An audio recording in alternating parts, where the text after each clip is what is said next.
दोस्तों, अमेरिका से महत्वपूर्ण डाटा रिलीज हो चुके हैं इन्फ्लेशन रेट के। हम आपको अमेरिका से आए हुए भारतीय समय अनुसार शाम को 6 बजे जो महंगाई दर के आंकड़े आए हैं वो बताते हैं कि वो किस प्रकार आए हैं। दोस्तों, हम शुरू करते हैं। भारतीय समय अनुसार शाम को 6 बजे अमेरिका से पहला डाटा आया है कोर इन्फ्लेशन रेट मंथ और मंथ का।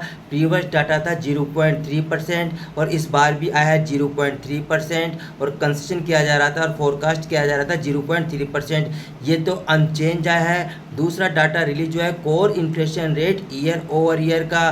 प्रीवियस डाटा आया था 3.1%, इस बार भी आया है 3.1% और फोरकास्ट और कंसेशन किया जा रहा था 3.1%। ये भी आया है अनचेंज। अब हम आपको बताते हैं इन्फ्लेशन रेट मंथ और मंथ का डाटा। ये डाटा आया है बढ़कर दोस्तों। प्रीवियस डाटा आया था 0.2%, इस बार ये डाटा आया है 0.4% और दोस्तों कंसेशन किया जा रहा था और फोरकास्ट किया जा रहा था 0.3%। नेक्स्ट डाटा रिलीज हुआ है यूएस से inflation rate year over year का।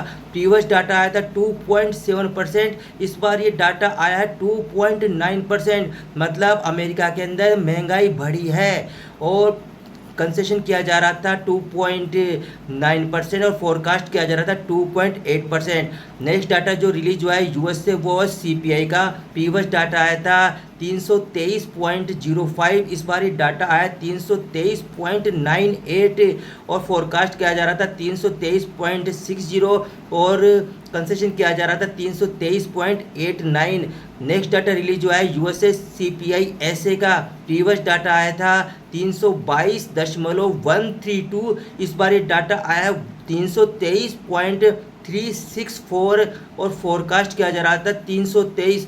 तो दोस्तों, यूएस के अंदर महंगाई बढ़ी है। डोनाल्ड ट्रंप जो टैरिफ का गेम खेल रहे हैं, उन्हीं के देश के अंदर अमेरिका के अंदर महंगाई बढ़ी है। हाँ दोस्तों, पीपीआई और कोर पीपीआई का जो कल डाटा आया था तो डिक्लाइन आया था, लेकिन ये डाटा आया बढ़कर। अब देखते हैं दोस्तों अमेरिका के अंदर जो इंडेक्स है वह क्या रंग लगाते हैं। हो सकता है कि वह आज रेड के अंदर चले जाएं।